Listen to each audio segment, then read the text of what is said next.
ಐನಾಪುರ ಸರ್ಕಾರಿ ಪ್ರಥಮ ದರ್ಜೆ ಕಾಲೇಜಿನಲ್ಲಿ ಸಾಂಸ್ಕೃತಿಕ ಕ್ರೀಡಾ ಎನ್ಎಸ್ಎಸ್ ಚಟುವಟಿಕೆಗಳ ಉದ್ಘಾಟನೆ. ಬಿಎ ಬಿಕಾಂ ವಿದ್ಯಾರ್ಥಿಗಳ ಸ್ವಾಗತ ಸಮಾರಂಭ. ವಿದ್ಯಾರ್ಥಿಗಳು ಜೀವನದಲ್ಲಿ ದುಡಿಯಲು ತಿನ್ನಲು ಎಂದು ನಾಚಿಕೆ ಪಡಬಾರದು. ಅದೇ ರೀತಿ ಪದವಿ ಪಡೆಯುವ 3 ವರ್ಷದಲ್ಲಿ ಪದವಿ ಕಾಲೇಜಿನಲ್ಲಿ ಕಷ್ಟಪಟ್ಟು ವಿದ್ಯಾಭ್ಯಾಸ ಸಾಧನೆ ಪ್ರಯತ್ನ ಮಾಡಿದರೆ ಯಶಸ್ಸು ಸಿಗುತ್ತದೆ ಎಂದು ಹುಕ್ಕೇರಿ ಸರ್ಕಾರಿ ಪ್ರಥಮ ದರ್ಜೆ ಕಾಲೇಜಿನ ಪ್ರಾಚಾರ್ಯರಾದ ಡಾಕ್ಟರ್ ಸತೀಶ್ ಮುಯಿತೇತಿ ಹೇಳಿದರು.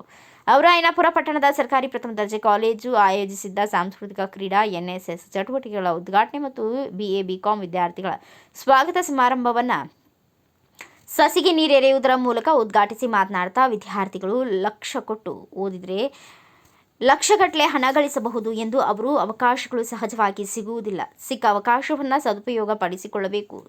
ಚಾಲೆಂಜ್ ಅನ್ನು ಹೇಗೆ ಸ್ವೀಕಾರ ಮಾಡಬೇಕೆಂದರೆ ಅದು ನಮಗೆ ಗೊತ್ತಿರಬಾರದು ಎಂದರು. ವಿದ್ಯಾರ್ಥಿ ಜೀವನ ಅಮೂಲ್ಯವಾದ ಸಂಪತ್ತು, ಅದನ್ನು ಹಾಳು ಮಾಡಿಕೊಳ್ಳಬೇಡಿ ಎಂದು ವಿದ್ಯಾರ್ಥಿಗಳಿಗೆ ಕಿವಿಮಾತು ಹೇಳಿದರು. ಇನ್ನೋರ್ವ ಅತಿಥಿಗಳಾಗಿ ಆಗಮಿಸಿದ ಪಟ್ಟಣ ಪಂಚಾಯಿತಿ ಅಧ್ಯಕ್ಷೆ ಸರೋಜಿನಿ ಸುರೇಶ್ ಗಾಣಿಗೇರ್ ಮಾತನಾಡಿ, ಇಂದಿನ ಆಧುನಿಕ ಯುಗದಲ್ಲಿ ಪದವಿ ಇಲ್ಲದಿದ್ದರೆ ಸಮಾಜದಲ್ಲಿ ಗೌರವ ಸಿಗುವುದಿಲ್ಲ. ಪದವಿ ಪಡೆದವರು ನೌಕರಿ ಮಾಡಿ ಜೀವನ ನಿರ್ವಹಿಸದೆ ಒಳ್ಳೆಯ ರಾಜಕಾರಣಿ, ರೈತ, ಬಿಸ್ನೆಸ್ ಮಾನ್ಯ ಆಗಬಹುದು ಎಂದು ಪದವಿ ಪಡೆದುಕೊಂಡ್ರೆ ಸಮಾಜದಲ್ಲಿ ಗೌರವಯುತ ಬದುಕು ಸಾಗಿಸಬಹುದು ಎಂದರು. ಏನು ಸಾಲಿ ಕಲ್ತಿಲ್ಲ, ಡಿಗ್ರಿ ಆಗಿಲ್ಲ ಅಂದ್ರೆ ಈಗಿನ ಜನ್ರೇಷನ್ ಒಳಗೆ ಕಿಮ್ಮತ್ ಕಡಿಮೆ. ಅದಕ್ಕೆ ನಾ ಹೇಳೋದೇನಂದ್ರೆ, ಇದು ಶಿಕ್ಷಣ ಡಿಗ್ರಿ ಬರೇ ನಮ್ಮ ನೌಕರಿಗೆ ಸೀಮಿತ ಆಗಬಾರ್ದು.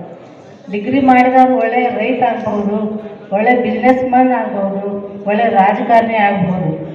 ಒಟ್ಟು ಡಿಗ್ರಿ ಮಾಡಿದ್ವಿ ಅಂದರೆ ನಮಗೆ ಎಲ್ಲಿ ಬೇಕಾದಲ್ಲಿ ಸೆಟ್ಲ್ ಆಗಕ್ಕೆ ಅನುಕೂಲ ಆಗ್ತದೆ. ಇಷ್ಟು ಹೇಳಿ ನಾನು 2 ಮಾತುಗಳನ್ನು ಬೆಳವಣಿಗೆ ಏನು ಬರ್ತೈತೆ ಅಂತಂದ್ರೆ ನಿಮ್ಗೆ ಇದನ್ನು ಬರ್ತೈತಿ. ಇಲ್ಲಿ ಕಂಟಿನ್ಯೂ ಆಗಿ ನಾವು ನೋಡ್ಬೇಕಾದ್ರೆ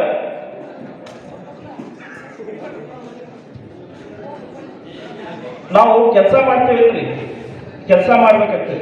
ಆದ್ರೆ ನಮ್ಗೆ ಎಲ್ಲರಿಗೂ ಉದ್ಯೋಗ ಬೇಕು, ಕೆಲಸ ಬೇಕು. ನಮ್ಗೆ ಕೆಲಸ ಬೇಕು, ಉದ್ಯೋಗ ಬೇಕು, ಮೊದಲು ತಿಳ್ಕೊಳ್ಳಿ. ನಮಗ ಕೆಲಸ ಮಾಡಕ್ ಯಾರಿಗಾದ್ರೂ ಕೆಲಸ ಸಿಗಂಗಿಲ್ಲೇನ್ರಿ? Everyone settle their life for doing anything. ಏನಾದ್ರೂ ಮಾಡಿ ಬದುಕ್ತೈತೆ ಮನುಷ್ಯ, ಏನಾದ್ರೂ ಒಂದು ಮಾಡಿ ಬದುಕ್ತೈತಲ್ರಿ ಮನುಷ್ಯ. ಬಟ್ ನಮಗ ಕೆಲಸ ಬೇಕು, ಉದ್ಯೋಗ ಬೇಕು. ಉದ್ಯೋಗ ಬೇಕಂತಂದ್ರೆ ಏನ್ ಮಾಡಬೇಕು? ಕೆಲಸ ಮಾಡಬೇಕು. ಉದ್ಯೋಗ ಬೇಕಂದ್ರೆ ನಾವೇನ್ ಮಾಡಬೇಕು? ಕೆಲಸ ಮಾಡೋದು. ಸೊ ಹಾಗಾದ್ರೆ ನೀವು ಫಸ್ಟ್ ಕೆಲಸ ಮಾಡಕ್ ರೆಡಿ ಇದೆ. ಯಾವ ಕೆಲಸ? ಯಾವುದೇ ಕೆಲಸ ಆಗಿರ್ಬೋದು. ಜೀವನದೊಳಗೆ 2ಕ್ಕೆ ನಾಚಕ್ ಹೋಗ್ಬೇಡಿ. ಎದಕ್ಕೆ ನಾಚ್ತಿರೋ ಬಿಡ್ತಿರೋ ಗೊತ್ತಿಲ್ಲ. 2ಕ್ಕೆ ನಾಚಕ್ ಹೋಗ್ಬೇಡಿ. ಒಂದು ದುಡ್ಯಾಕ, 2ನೇ ತಿನ್ನಾಕ. ಒಂದು ದುಡ್ಯಾಕ, 2ನೇ ತಿನ್ನಾಕ. ಸೊ ನೀವು ಹೆಂಗೆ ದುಡಿತಿರಲ್ಲ, ಸೊ ನಿಮ್ಗೆ ಹಂಗೆ ಏನಾಗ್ತೈತೆ ಅಂತಂದ್ರೆ ಬೇಕಾದಂಗೆ ನಿಮಗೆ ಸಕ್ಸಸ್ ಸಿಗ್ತೈತಿ. ನೀವು ನೋಡ್ರಿ, ಯಾವುದನ್ನ ಲಕ್ಷ್ಯ ಕೊಟ್ಟು ಓದ್ತೀರಿ, ಯಾವುದನ್ನ ಲಕ್ಷ್ಯ ಕೊಟ್ಟು ಮಾಡ್ತಿರಲ್ಲ, ಲಕ್ಷ ಗಂಟಲೆ ಗಳಿಸ್ತೀರಿ. ಯಾವ್ದನ್ನ ಲಕ್ಷ ಕೊಟ್ಟು ಓದ್ತಿರಲ್ಲ, ಲಕ್ಷ ಗಟ್ಟಲೆ ನೀವು ದುಡಿತಿರಲ್ಲ, ಲಕ್ಷ ಗಟ್ಟಲೆ ನೀವು ಪಗಾರ ತಗೋಬಹುದು. ಈಗ ನಮ್ಮನ್ನು ಕೇಳಿದೆ ಅಂತಂದ್ರೆ ನಾವು ಲಕ್ಷ ಗಂಟಲೆ ಪಗಾರ ತಗೋತೀವಿ. ಹೆಂಗಂತಾರೆ ಸ್ವಲ್ಪ ಹಂಗ ತಗೋಂಗಿಲ್ಲ. ನಾವು ಲಕ್ಷ ಕೊಟ್ಟು ಓದಿದಾಗ, ನಾವು ಲಕ್ಷ ಕೊಟ್ಟು ಕೆಲಸ ಮಾಡಿದಾಗ, ಸರ್ ನಮ್ಮ ಮನ್ಯಾಗ ಭಾಳ ಕೆಲಸ ಇರ್ತಾವ್ರಿ ಓದಾಗ್ತಾ. ಅಧ್ಯಕ್ಷತೆಯನ್ನ ಪ್ರಾಚಾರ್ಯ ಎನ್.ಕೆ. ಮಾಂಗ್ ವಹಿಸಿದ್ರು. ಪ್ರಾಸ್ತಾವಿಕವಾಗಿ ಸಾಂಸ್ಕೃತಿಕ ವಿಭಾಗ ಮುಖ್ಯಸ್ಥರಾದ ಉಪನ್ಯಾಸಕ ಕಪಿಲ್ ಕಾಂಬ್ಳೆ ಮಾತನಾಡಿದರು. ಉಪನ್ಯಾಸಕರಾದ ಸೋಹೇಲ್ ಸತ್ತಿಕರ್, ಸಾಗರಿಕಾ ಎಚ್ ಶ್ರುತಿ ಮೇಲಿದ್ರು. ಈ ಸಂದರ್ಭದಲ್ಲಿ ಕಾಲೇಜಿನ ಎಲ್ಲ ಬೋಧಕರು, ಸಿಬ್ಬಂದಿಗಳು, ವಿದ್ಯಾರ್ಥಿಗಳು, ವಿದ್ಯಾರ್ಥಿನಿಯರು ಉಪಸ್ಥಿತರಿದ್ದರು. ವಿದ್ಯಾರ್ಥಿ ಸೌಂದರ್ಯ ಗಾಣಿಗೇರ್, ಪೂರ್ಣಿಮಾ ದೊಡ್ಮನಿ ನಿರೂಪಿಸಿದರು. ಉಪನ್ಯಾಸಕಿ ಶಾಂತಾ ಬಂಗಾರಿ ಸ್ವಾಗತಿಸಿದರು. ಕನ್ನಡ ಉಪನ್ಯಾಸಕಿ ಎಚ್ ಶ್ರುತಿ ವಂದಿಸಿದರು. ಬ್ಯೂರೋ ರಿಪೋರ್ಟ್ ಮುರುಗೇಶ್ ಗಸ್ತಿ, ಭಾರತ ವೈಭವ ನ್ಯೂಸ್, ಐನಾಪುರ.